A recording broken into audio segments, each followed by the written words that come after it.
Hey there, Buffy friends, fans, and family. We're still on season 1. As you see, we're still here in this room. If you did not watch, or you don't usually watch my videos reading the misses, my move is not happening after all, so we are stuck in here. And I guess let's just get into it. This week it's Out of Mind, Out of Sight, which is another one of those where I don't really watch it very often on rewatches. It's just kind of, it's there. So, yeah, let's get into the episode. You're probably wondering what I'm doing with this stuff, huh? Wow, I'm not.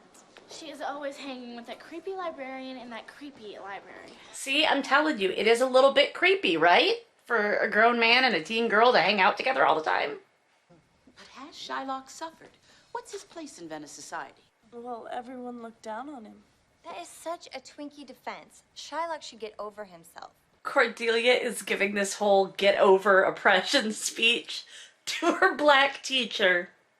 Miss Miller? Good observations today, Cordelia. No, they It's were always exciting good to know someone's actually done observations, the reading. Miss Miller. Thanks. You don't go in the locker rooms at Sunnydale. That is the fastest way to die. Gotta look sharp for the big dig. Oh, that's right. You gotta look These good. guys are 30. It's not her arm I'm looking to be on. You'll go to jail. You're 45. Who's there? It could be literally anyone. You're in the locker room alone at Sunnydale High. It could be a vampire. It could be a werewolf. It could be a demon. It could be a fish monster that the swim team turned into. So has anybody listened to Slayers, the Audible audio drama about Buffy? It's good. Here's a chocolate. Oh, I don't think I need the loony fringe vote. I don't think I need your gross ass chocolate. I don't even like chocolate. Bam! That's what I'm saying, Buffy. Bribery. She's desperate to be May Queen. Cordelia, man, she does love titles. Willow's wearing a Scooby-Doo shirt, and she's Daphne. Yeah, what kind of moron would that be May Queen anyway? I was.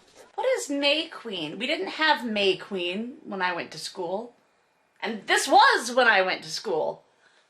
Is that a California thing? I may have asked that on my recaps, but that's so long ago I don't remember.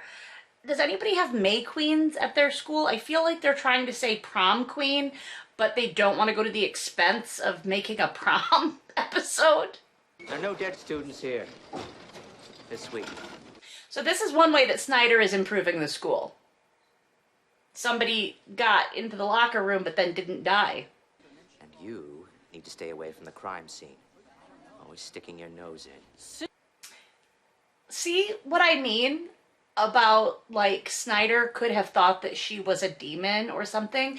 Like, if Snyder had been, like, a demon hunter that was, like, in Sunnydale to hunt demons, and then he, like, accidentally was focusing on Buffy so much that he didn't even clock that the mayor was? I've never actually heard of anyone attacked by a lone baseball bat before. Maybe it's a vampire bat. I'm alone with that one, huh? No, I'm with you on that. The rare case that I am with Xander on anything, it is the vampire bat thing. You know, why don't you compile a list of dead or missing kids? It's probably a good place to start. Yeah, I'm sure that's going to be a short list. School nurse, now. Question, did your school have a school nurse? Tell me in the comments, because I've never been to a school that had a school nurse. I had secretaries that could give you Tylenol if your parents said it was okay. Well, I wouldn't use my powers to beat people up. I'd use my powers to protect the girls' locker room. I really wish Xander would go into a locker room. I wish Xander would go into a Sunnydale High locker room. So this right here, that particular thing there, reminds me of a scene in the Buffy the Vampire Slayer movie, which I haven't watched in years, and I frankly will not watch again because Christy Swanson is such a cunt. But I remember there being something like that in the movie. Or at the very least, this right here, this part felt like the movie. Ah, it's you. I kind of forgot about you, Angel. I gotta be perfectly honest. Unfortunately, the book was lost in the 15th century. Not lost. Misplaced. I can get it. That would be most helpful. Giles just fell in love with Angel. Look. God, I am never sitting through another one of those alumni lectures. She was on Veep, and she played the Secret Service agent that ended up married to the president's daughter, Selena Myers, President Selena Myers. I know the show is called Veep, but she was president. Last night was a buzz. Why is she always dressed like a private investigator? Well, last night when I was hunting, I heard this flute, but I couldn't figure out where it was coming from. And Willow, you want to tell us something about the flute? The flute? And any fun stories that I've ever had about band camp are ruined forever because of Allison Hannigan. check it out. Oh my god. Have a nice summer. Have a nice summer. This girl had no friends at all. My friend Jill, she wasn't a Buffy person. She didn't watch Buffy. But she subscribed to this whole thing about if people write "have a nice summer" in your yearbook, they're not really your friend, right? So whenever she gave me a card or a book, or even I have my high school yearbooks still that are signed by her with "have a nice summer." Birthday cards for years would be signed "have a nice summer."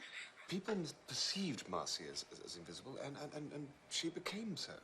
Y'all, can you perceive me as a billionaire, please? Are we gonna talk about the fact that girl looks just like Angela Chase? They just tried to kill Mrs. Miller. She was helping me with my homework. And Mitch and Harmony. This is all about me. Me. That has gotta be my favorite Cordelia scene.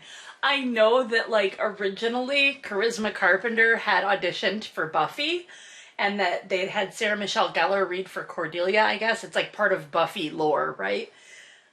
But wow, what a mistake to have cast anybody else as Cordelia. I mean, or even to cast Charisma Carpenter in any other role in this show. People just want to be in the popular zone. Sometimes when I'm everyone's so busy agreeing with me, they don't hear a word I say. Well, if you feel so alone, then why do you work so hard at being popular? Well, it beats being alone all by yourself. I really feel bad for Cordelia. That is a pretty fucking cheap table. That came right the fuck apart.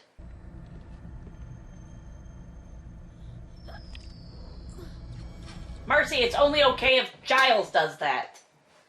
He's the only one authorized to drug the Slayer. I'm still, to this day, furious about that episode. She has to wear that blue ribbon around her neck or else her head will fall off. I can't feel my face. When I'm with you, but I love it. What I dream See, about. Buffy's Every one of your Slayer strength tends to come and go when it's necessary. And this is one of those times. Wait. She can't just bust that rope. Just a typical self-involved, spoiled little brat. And you think you can charm your way out of this, don't you? Isn't that what you think? How did she know that she got cut? I came in through the basement. I smelled the gas. So we were... Vampires don't breathe. How do they smell? I mean, this comes up later when Angel and Spike are both smokers, but... Everybody, stay where you are. These guys have been surveilling the school, okay? They've been surveilling the school this whole time, and it got this far. Where were you 10 minutes ago when she was playing surgeon? No shit! I'm sorry, we came as fast as we could. You've been there the whole time! Overall, I feel like this episode is kind of you know? But... It's like, where? How can I tell where anybody's sitting? Cool. Right? Like, that would have been a cool show as well. Like, if Joss Whedon had ever done something with that instead of, you know, Dollhouse.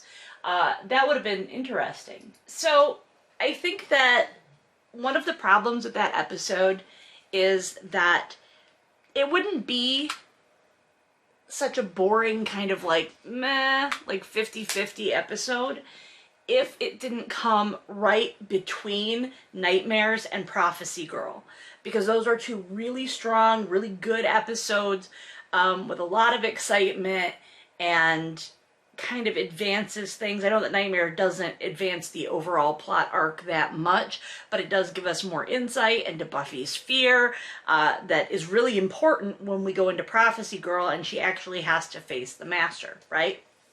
So I feel like having this episode in between those two didn't do this episode any favors. I don't know how I would have done it differently, you know, but I'm not getting paid to, right?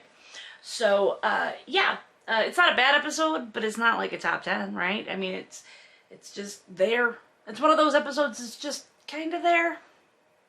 Like the one where Buffy starts working fast food and gets attacked by a old lady's giant penis monster head in season 6. It's just, it's there.